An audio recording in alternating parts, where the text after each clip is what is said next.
आप सभी को जय हिंद जोहार। साथियों, इस वीडियो में बात करेंगे परिसीमन पे। परिसीमन होने वाला है क्योंकि आदिवासियों का सीट भी हक मारा जाएगा और ओबीसी का सीट बढ़ने वाला है। क्या है पूरा मामला परिसीमन का, इस वीडियो में जानेंगे। साथ ही लोकसभा और विधानसभा का सीटें इस परिसीमन के तहत बढ़ेगी, कहां बढ़ेगी, कैसे होगा प्रोसेस, क्या कानूनी प्रक्रिया है, पूरी बातों को समझेंगे इस वीडियो में। यदि आप चाहते हैं कि झारखंड का कोई भी इंफॉर्मेशन आपके पास पहले पहुंचे, साथ ही सेंसस पर भी बात करेंगे। झारखंड जनगणना स्टार्ट भी हो गया है, मकानों का जो संख्या है वो मकानों का लिस्टिंग हो रहा है। इस वीडियो में बने रहिएगा और चाहते हैं कि इंफॉर्मेशन आपके पास पहले पहुंचे, लाइक सब्सक्राइब कर लेंगे। साथियों चलिए समझते हैं क्या है मामला। संसद में आदिवासियों के हक पर महाफैसला। प्यारे साथियों, पूरा समझने वाले इसमें 100% राइट्स हम बताएंगे, जो भी बातें प्रूफ के साथ दिखाएंगे।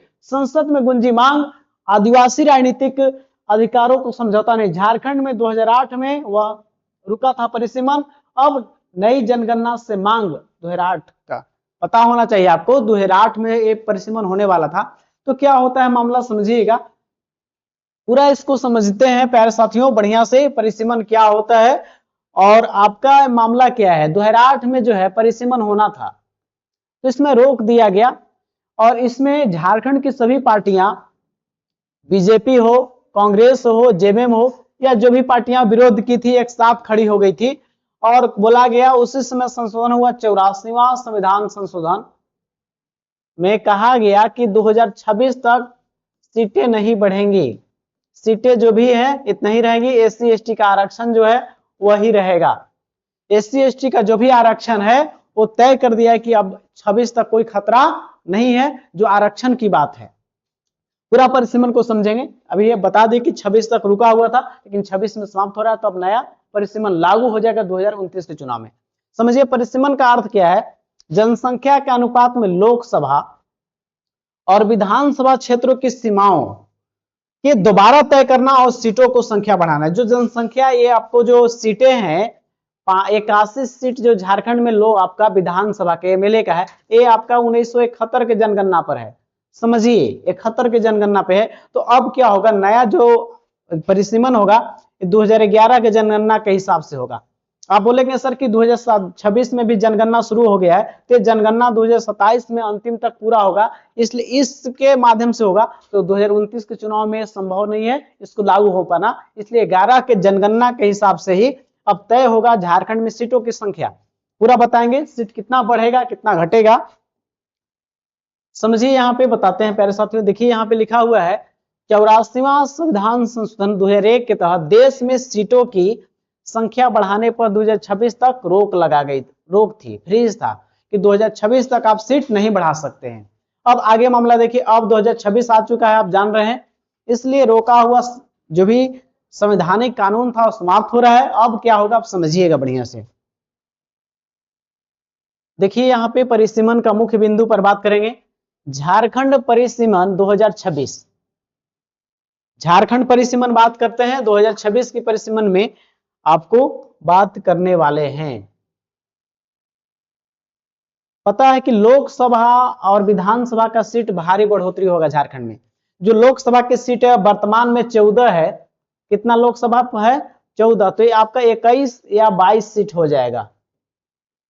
कितना हो जाएगा, जो बीडी राम जो है, जो लोकसभा सांसद हैं, जो 14 लोकसभा सांसद होते हैं हमारे झारखंड में, इसकी संख्या 21 से 22 हो जाएगी।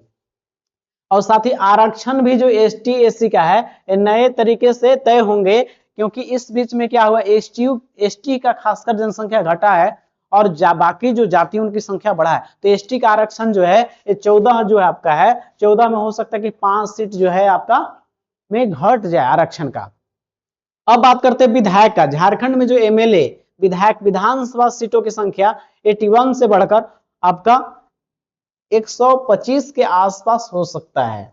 81 से कितना बढ़ने की संभावना है, 125 जो है बढ़ने की संभावना है प्यारे साथियों।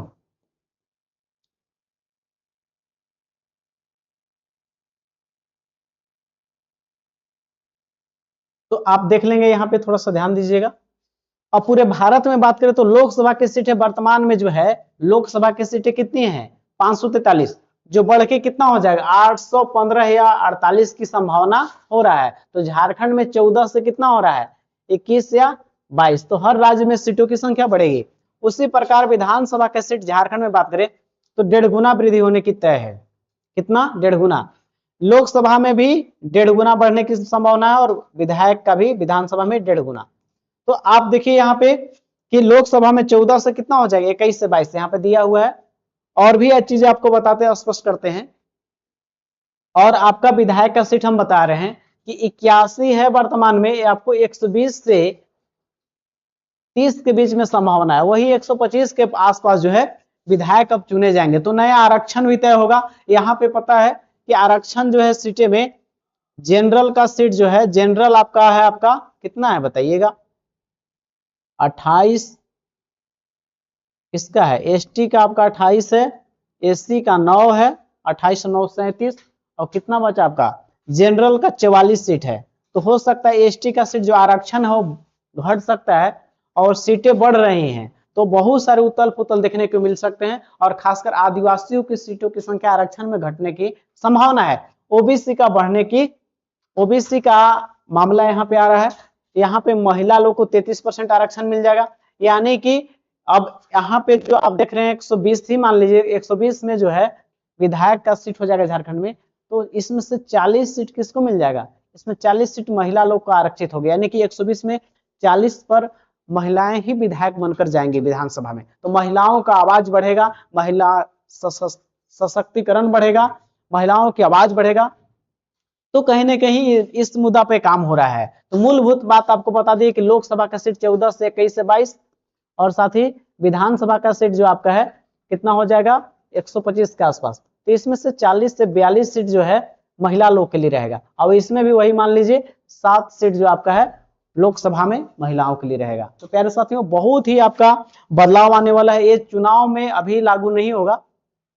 देखिए यहाँ पे लिखा हुआ है ताजा विधेयकों के अनुसार परिसीमन की प्रक्रिया गति देने और महिला आरक्षण वुमेन्स रिजर्वेशन एक्ट को जल्द लागू करने के लिए 2011 के जनगणना आंकड़ों का उपयोग कर सकती है ताकि डिजिटल रूप से शुरू नई जनगणना 2027 में लंबा इंतजार करना पड़े। 2027 जो है लंबा जनगणना, जो नया जनगणना 2027 में पूरा होगा, इसलिए कोशिश किया जा रहा है कि पहले पूरा हो। परिसीमन की प्रक्रिया में पता है कि महिला आरक्षण 33% मिलेगा, जो कुल सीटों में 1/3 सीट मिलना है लोकसभा और राज्यसभा, लोकसभा और विधानसभा सीटों में। अब यहाँ पे मामला है देखिएगा, जनसंख्या के नए आंकड़ों 11 के अनुसार जो है मामला क्या फंस रहा है। आधार पर अनुसूचित जनजाति एसटी और एससी के लिए आरक्षित सीटों का पुनर्गठन होगा। जो सीटें आरक्षित थी एसटी के लिए 5 था झारखंड में लोकसभा के लिए, और विधायक बनने में 28 सीट आरक्षित था, उसमें सीट उतल पुतल होगा। फिर से चयन होगा कौन सीट आरक्षित रहेगा एसटी के लिए या जनरल रहेगा। झारखंड एक आदिवासी बहुल राज्य आप लोग सब जानते हैं, इसलिए यहाँ एसटी एससी आरक्षित सीटों का भौगोलिक क्षेत्रों की उनकी जनसंख्या में फेर बदल देखने को मिला, क्योंकि बहुत सारे जातियों का जनसंख्या बढ़ा है एसटी की अपेक्षा। तो वो हो सकता है कि जनसंख्या के हिसाब से एसटी की आबादी के हिसाब से उनका संख्या घट जाए, उनका सीटों की संख्या घट जाए आरक्षण का। नए विधानसभा क्षेत्रों का गठन भी होगा आपका, जैसे रांची, जमशेदपुर, बोकारो और संथाल परगना के कुछ हिस्सों को काटकर 2 या 3 विधानसभा क्षेत्र बना जा सकते हैं। जो बड़े बड़े क्षेत्र उनको 2 या 3 भागों में बांटा जा सकता है। शहरी बनाम ग्रामीण प्रतिनिधित्व, पिछले दशकों में झारखंड के शहरी क्षेत्रों रांची, धनबाद आदि की आबादी तेजी से बढ़ी है। तो परिसीमन के बाद शहरी क्षेत्रों में विधानसभा की सीटों की संख्या बढ़ेगी। शहरी क्षेत्रों में आप जानते हैं कि आबादी पलायन ज्यादा हुआ है, शहर में लोग गए हैं, लोग वहां पे बसे हैं, प्रवास वहां लोग जाके बसे हैं, इसलिए उसकी संख्या बढ़ा है, इसलिए सीटों में उथल पुथल। चुनावी समीकरण में सीटों की संख्या बदलने के लिए राजनीतिक दल जेएमएम, बीजेपी, कांग्रेस और आजसू जो मेन पार्टी है, राजद भी यहाँ की पार्टी है, राजद भी अपना प्रतिनिधित्व रखती है, अपनी चुनावी राजनीति को पूरी तरह से बदलनी होगी। नए क्षेत्रों में नए चेहरे देखने को मिलेंगे। सभी पार्टियों की जो है अपनी अपनी रणनीति देखने को मिलेगी, अपना अपना लोग नया चेहरा भी अपनाएंगे इसमें, क्योंकि नए पद सृजित हुए हैं, विधायकों का सीट बढ़ा है, तो नए चेहरा भी दिखने को मिलेगा। वर्तमान स्थिति और समय सीमा बात करें, परिसीमन आयोग जो है उम्मीद जताई जा रही है कि केंद्र सरकार द्वारा जल्द ही उच्च स्तरीय परिसीमन आयोग का गठन आधिकारिक तौर पर किया जाएगा, जिसकी अध्यक्षता सुप्रीम कोर्ट के सेवानिवृत्त न्यायाधीश करेंगे। इसकी अध्यक्षता कौन करेंगे? सुप्रीम कोर्ट के जो रिटायर्ड जज हैं उनके माध्यम से इसका किया जाएगा परिसीमन का।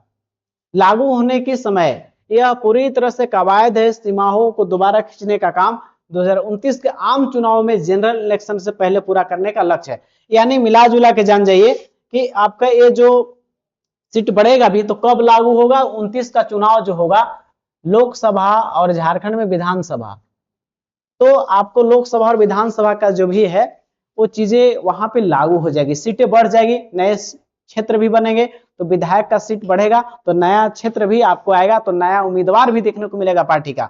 तो ये भी आपका जो है पूरी तरह से जो है आपका बढ़िया है, अब नए लोगों को मौका मिलेगा और आरक्षण महिलाओं को 33%, इसलिए बहुत बढ़िया है, होना भी चाहिए। और महिलाओं के आरक्षण बढ़ रहा है और सीट बढ़ रहा है। झारखंड में वर्तमान जनगणना शुरू हो गया है, हाउसिंग लिस्टिंग अभी हो रहा है। जो आप देखते होंगे कि पहला चरण जो आपका है 16 मई से शुरू हो गया है और 14 जून तक जो है आपका जनगणना शुरू हो रहा है, जिसमें हाउसिंग का जो आप देखते होंगे कि हाउस पर आपका नंबर लिखा जा रहा है कि इतना हाउस नंबर है। तो पूरी तरह से जो है जनगणना इसके हिसाब से अगर होता परिसीमन तो ये 29 में लागू नहीं हो पाता, लेकिन 2011 के हिसाब से ही परिसीमन होगा। ध्यान से सुनेंगे कि इसके हिसाब से 11 के हिसाब से परिसीमन होना है। तो मिला जुला के जो बात था परिसीमन के बारे में था, एसटी की संख्या आबादी जो है उसके हिसाब से उनकी सीटों की संख्या आरक्षण घट सकता है, इसलिए उनमें आदिवासियों में कहने की निराशा अभी से ही आ रहा है। तो प्यारे साथियों, आप चाहते हैं कि कोई भी झारखंड का इन्फॉर्मेशन आपके पास पहले पहुंचे तो चैनल को लाइक सब्सक्राइब कर सकते हैं, क्योंकि यहाँ पे सबसे पहले हम आपको बताने का प्रयास करते हैं जो भी झारखंड का ज्वलंत मुद्दा है। यदि आपको लगता है कि कोई ऐसा मुद्दा है जिस पर हम वीडियो बनाएं तो आप कमेंट कर सकते हैं कि सर इस पे आप वीडियो बनाइए। प्यारे साथियों, इस वीडियो को देखने के लिए आप तमाम साथियों को तहे दिल से धन्यवाद। जय हिंद, जोहार।